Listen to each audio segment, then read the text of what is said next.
Hello বন্ধুরা, তোমরা সবাই কেমন আছো? আশা করি সবাই ভালো আছো। অনেক দিন পর আমি আবার তোমাদের সাথে ভিডিও নিয়ে হাজির হয়েছি। বেশ কিছুদিন ধরেই আমার ভিডিও দেওয়া হচ্ছিল না, কারণ আমি ভীষণ ব্যস্ততার মধ্যে ছিলাম, প্লাস শরীরটাও ভালো ছিল না, যার জন্য ভিডিও আপলোড করতে পারছিলাম না। তো শেষমেশ যাই হোক, আমি আসতে পেরেছি। তো দেখো, এখানে আমি জল নিয়ে নিয়েছি। এখানে আমি মেয়ের যে বোতলটা রয়েছে, দুধের বোতল, সেটাকে আমি গরম জলের মধ্যে একটু রেখে কিছুক্ষণ রাখবো। তো যার জন্য আমি গ্যাসে জল বসিয়ে দিয়েছি বাটিতে। তারপরে আমি এই জলটা যতক্ষণে গরম হচ্ছে, আমি আমাদের যে কাজের পিসি ছিল তার জন্য আমি একটু চা করছিলাম। তো চা বসিয়ে দিচ্ছে, প্লাস ওদিকে আমি আমার শাশুড়ির সাথে কথা বলছিলাম।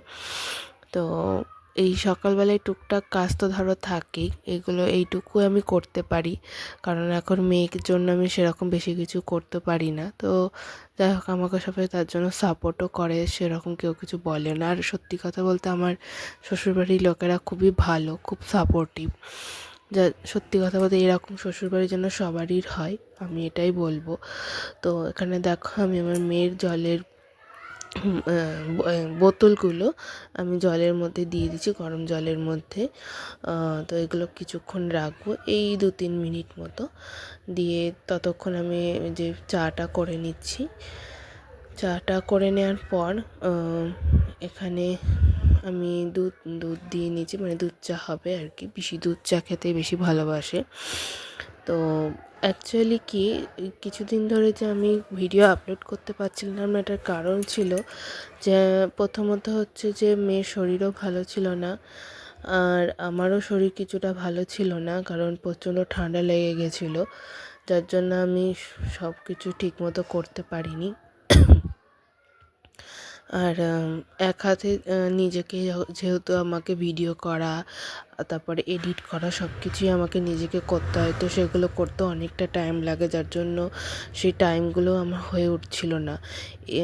যার জন্য আমার একটু সমস্যাও হচ্ছিল, কারণ আমার হাজব্যান্ডেরও সময় নেই, আর আমি যে কাউকে দিয়ে করাবো সেরকম কাউকে আমি খুঁজেও পাচ্ছিলাম না। যার জন্য আমাকে নিজেকেই করতে হয়। যতটা পারি আমি চেষ্টা করি নিজেই করার। তো এই জন্যই একটু সমস্যাও হয়। তারপরে মেয়ের শরীরটা ভালো ছিল না, সব কিছুর জন্যই আমি ভিডিও আপলোড করতে পারিনি বেশ কিছুদিন। তো যাই হোক, এখানে আমি পিসির চাটা করে নিয়েছিলাম। তো পিসিকে বললো পিসি ঢেকে রাখতে, যার জন্য আমি ঢেকে রেখেছিলাম, কারণ তখনও কাজ হয়নি, ওখানে আমার ঠাকুমা শাশুড়ি দাঁড়িয়েছিল। তো যাই হোক, ওটা হয়ে গেছে। এবার আমি কিছু যে মেয়ের যে বাটি বোতলগুলো ছিল সেগুলো আমি এবার একটু এক এক করে সব ধুয়ে নেব। তো এটা আমার রোজকার আর কি রুটিন। আমি যেহেতু আমি আজকে বাড়িতে আছি, সেহেতু আমি আজকে এটা করছি। যেদিন আমি বাড়িতে থাকি না, মানে যেদিন আমি পড়াতে যাই, সেদিন এই কাজগুলো আমার শাশুড়ি করে নেয়।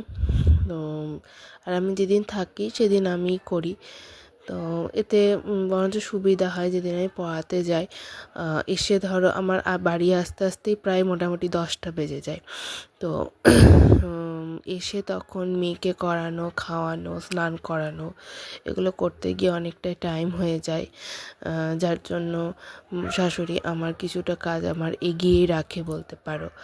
তো শাশুড়িরও অনেক কাজ থাকে, তো আমিও কিছুটা যতটা পারি চেষ্টা করি তাকে হেল্প করার, কিন্তু বেশিরভাগই পারি না, কারণ হয় না, কারণ কোনো দিন মেয়ে হয়তো ঘুমায়, কোনো দিন ঠিকমতো ঘুমায় না, যার জন্য আরও বেশি সমস্যাটা বেশি হয়। তো এই দেখো, আমি মেয়ের বোতলগুলোকে সব ধুয়ে নিচ্ছি, আর এক হাতে আমি শুধু ক্যামেরাটাকে ঘোরাচ্ছিলাম আর এই কাজ করছিলাম, কারণ কিছু করার ছিল না, কারণ এইভাবে আমাকে করতে হয় সব কিছু। তো মেয়ের বোতলগুলো ধোয়া হয়ে গেছে, এবার বাটিগুলো ধোবো। বাটিগুলো ধোয়া হয়ে গেলে কাপ প্লেট আছে যেগুলো, সেগুলো ধুয়ে নেব। তো এগুলো ধোয়া হচ্ছে। এই ব্রাশটা দিয়ে আমি বোতলের ভেতরটা দিয়ে এটা দিয়ে ব্রাশ, মানে ভেতরটা ধুতে খুব সুবিধা হয়। তো আমি ফাইনালি পিসিকে চাটা দিয়ে দিয়েছি। তো এবার গরম জলটা আমি বেসিনে দিয়ে দিলাম, কারণ অনেক সময় কি হয়, এই গরম জলটা আমি বাইরে দিই না, বেসিনের মধ্যে এই কারণে দিই, কারণ বেসিনে যদি কোনো রকম ব্লকেজ থাকে, তাহলে সেই গরম জলের কারণে সেই ব্লকেজটা কেটে যায়। তার জন্য আমি গরম জলটা বেশিরভাগই আমি বেসিনে সিঙ্কের মধ্যেই ঢেলে দিই। তো যাই হোক, তো এবার আমি সব মুছে টুছে নিয়েছি, মোটামুটি আমার হয়ে গেছে আর কি। তো এবার আমি মেয়ের কাছে যাব, মানে ওকে এবার একটু খাওয়াবো, খাইয়ে যদি ঘুমায় তাহলে ঘুমাবে। আজকে আর স্নান করাবো না, এই কারণেই করাবো না কারণ ওর শরীরটা ভালো যাচ্ছে না, মাঝে মধ্যেই নাক দিয়ে জল পড়ছে পড়ছে, মানে ওর এই ঠান্ডা লাগার ধাতটা ওর নার্সিংহোম থেকেই এটা ধরে গিয়েছে। এখন জানি না এটা কীভাবে হলো। তো এখন যাই হোক, এবার ওকে তো ধরো ঠিকভাবে রাখতে হবে, যার জন্যই আমরা চেষ্টা করি ওকে যতটা সম্ভব ঠিকভাবে রাখার, কিন্তু তবুও লেগে যায়। আরও কেন জানি না, আমার মনে হয় যে যখন আমরা নার্সিংহোমে ছিলাম, এবার নার্সিংহোমে আমরা যে রুমে ছিলাম তো জেনারেল বেডেই ছিলাম, তো সেখানে ওই ঘরের মধ্যে আরও ধরো অনেক পেশেন্ট ছিল, মানে ওটা অ্যাকচুয়ালি মানে যাদের সিজার হয়েছে তারাই ছিল আর কি। তো ওখানে অনেক কজনই পেশেন্ট ছিল, এবার পেশেন্টের সাথে সাথে অনেক নার্স আয়া মাসি এরাও ছিল। এবার একটা ঘরের মধ্যে ধরো অতগুলো মানুষ, শীতকালে হওয়া সত্ত্বেও সেবারে শীত খুব একটা বেশি ছিল না, আর ঘরে মোটামুটি বলতে পারো রুম হিটার চলাকালীন এতটাই গরম লাগতো, মানে আমরা ঘেমে যেতাম, মানে যেহেতু সমস্ত রাতের বেলায় সমস্ত দরজা জানলা সব বন্ধ হয়ে থাকতো, হাওয়া পাস করার মতো কোনো জায়গাও থাকতো না, যার জন্য আরও বেশি হিউমিডিটি হয়ে মানে আমাদের নিজেদেরই শরীরটা খারাপ করতো। সরি, কিছু মনে করো না, আমার সোয়েটারের হাতটা মনে হয় সেলাইটা খসে গেছিলো। তো আমি ওদিকে বিছানাটা সেরে নিয়েছি। তো যেটা বলছিলাম, তো হিউমিডিটির কারণে মানে প্রচণ্ড গরম হয়ে যেত বলে হয়তো ওর ঠান্ডাটা লেগে গেছে। তো আমার মনে হয় সেটা, এখন জানি না সেটা কী কারণে, বা হয়তো আমরা হয়তো বুঝতে পারি না, ও ঠান্ডা গরমের জন্য হতে পারে, এমনিতে ওয়েদারটা তো ফ্ল্যাকচুয়েট করছিলই, ঠান্ডা গরমের জন্য হতে পারে। তো যাই হোক, আমি এখানে ওর দুধ মানে খাবারটা রেডি করছিলাম, ওকে খাইয়ে ঘুম পাড়িয়ে দিব তার জন্য।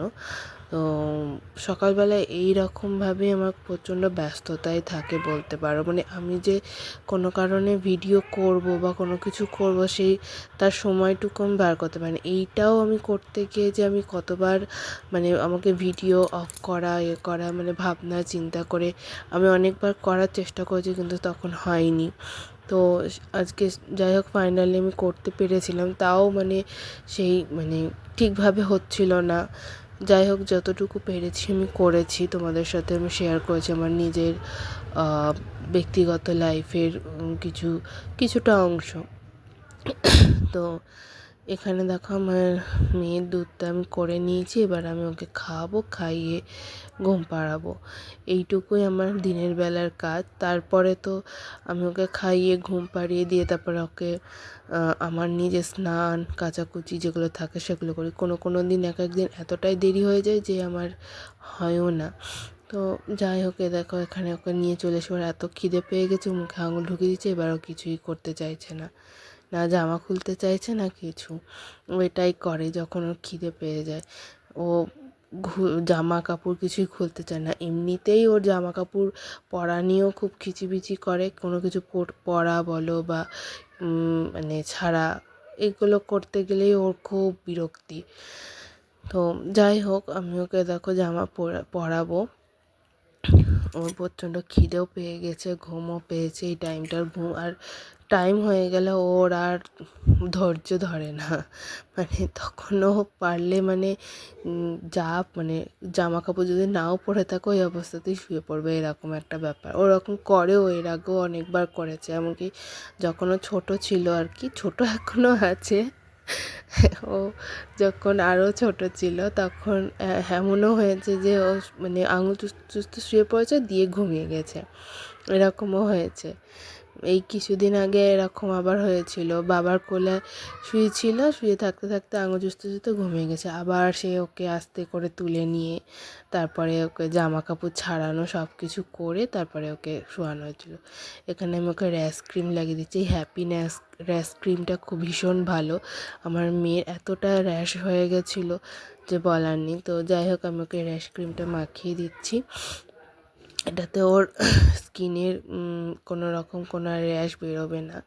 আমি আগে হিমালয়ার র্যাশ ক্রিমটা ব্যবহার করতাম, কিন্তু ওর এতটাই বেড়ে গেছিলো র্যাশ ক্রিমটা, মানে র্যাশটা, যার জন্য মানে কমছিলই না।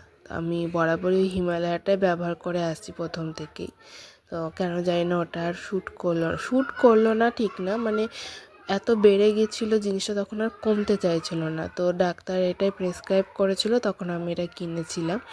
তো সেটাই আমি বলছিলাম একটা কাকুকে যে ওর এরকম হয়েছে। তো যাই হোক, আপাতত এখন ওটা পুরোটাই সেরে গেছে, কোনো অসুবিধা নাই। তো এবার আমি ওকে ডাইপারটা পরিয়ে দিয়েছি। এবার আমি ওকে ঘুম পাড়াবো। হ্যাঁ, আমি ওকে প্যান্টটা পরাইনি এই কারণে, কারণ দিনের বেলাটায় না ভীষণ একটু বেশ গরম গরম ওয়েদার থাকে। আর আমি ওকে ঢেকেও দিই, পাখা তো চালাই না এখন, ধরো পাখাটা বন্ধই আছে। এখন আর পাখা চালানোর মতো টাইমও নাই আর কি, টাইম বলতে সময়টাও এটা নাই যে এটা পাখা চালাতে হবে। তো আমি চাই যে ও যখন ঘুমাবে তখন ও ভীষণ কমফোর্টলি যাতে ও শুতে পারে, যাতে ওর ভীষণ গরম না লাগে, ঘেমে না যায়। তো আমি সেরকমভাবে ওকে হালকার মধ্যেই রাখি। এমনকি রাত্রিতেও আমি তাই করে ওকে একটা সুতি বা গেঞ্জি কোনো জামা ওকে পরিয়ে দিই। আমি কোনো রকম কোনো উলের কোনো জিনিস বা সোয়েটার আমি ওকে পরাই না। আর এটা পরাতে হয়ও না, কারণ উলের জিনিস বা তোমার সোয়েটার এগুলো কিন্তু ব্লাড সার্কুলেশনে ভীষণভাবে বাধা দেয়। এগুলো পরে শোয়াটা একদমই উচিত নয়। আর শুধু এটা বড়দের ক্ষেত্রেও প্রযোজ্য। যদি আমাদের ভিডিওটা ভালো লেগে থাকে তাহলে অবশ্যই লাইক, শেয়ার, কমেন্ট করতে